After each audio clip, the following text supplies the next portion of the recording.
And tonight with breaking news on a Harris County deputy who was shot earlier this evening. Sheriff Mike Jolly tells News 3 that Deputy Jamie White was shot just above the eye during a traffic stop. Those nagging worries that you're going to get stopped or pulled over for absolutely no reason. On I-185, you're looking live at the scene where it happened. This was around 6 this evening when that deputy was shot. Georgia State Patrol officers and Harris County officials, are searching for the gunman as we speak. Arrested for threatening to kill police officers on social media is apologizing. The district attorney says he will now ask for charges to be dropped. Channel 2 Steve Gelbach was there. Apology and acceptance. I do want to sincerely apologize about my status that I posted on Facebook. Ebony Dickens was charged with making terroristic threats and inciting to riot after this Facebook post she wrote in April of last year, quote, "All black people should rise up and shoot at every white cop in the nation starting now." But the 34-year-old mother, small business owner with master's in legal services, says she didn't mean it to be taken seriously, only to start a conversation among friends, and it was taken out of context. It was not meant that way. I would never advocate for anybody else to be harmed by anyone. I wouldn't push that upon my worst enemy. It's just not something that that person that I am. But Dickens' post came at a time of national racial tension over a number of controversial police shootings. My apology is genuine and sincere because I know for a fact that I do not want anybody's lives being taken, anybody being harmed based upon something that I put on Facebook. That's not where this was supposed to go. This was supposed to be a conversation only. The apology took place here at Jackson Memorial Baptist Church, where the pastors and APD chaplain, as well as the spot for many police funerals over the years. And there were law enforcement representatives here to accept that apology. Dr. Cedric Alexander from DeKalb County, as well as the president of Atlanta's Police Union, who says it was difficult, but he forgives. When you put something that is that devastating or that life-threatening out, it could end in tragedy at any given time. And that is what the fact of what she posted could have done. It didn't happen here, luckily. Based on acceptance by law enforcement, Fulton County District Attorney Paul Howard is planning to have the case dismissed. Hopefully that Mrs. Dickens has learned a valuable lesson and that we will not see her again. I believe that the number of prisons that are built in this country is absolutely shameful.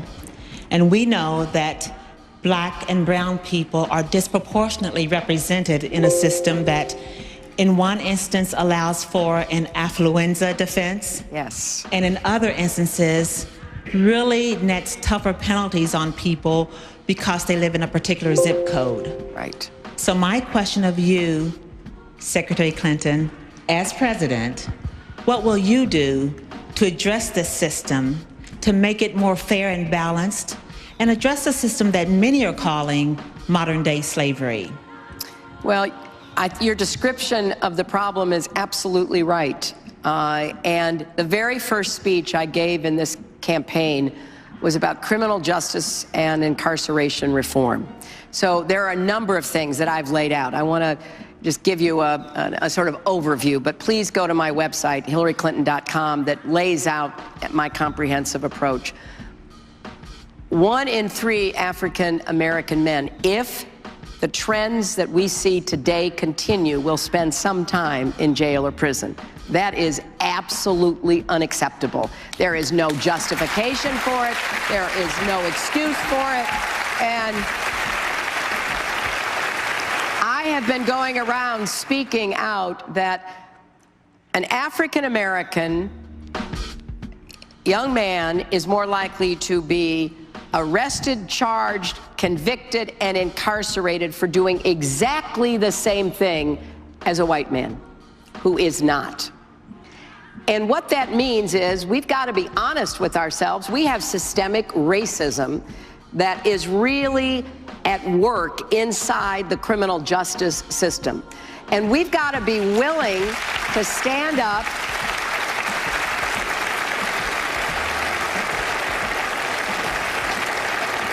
and question these inequities, and then go about the business of ridding them.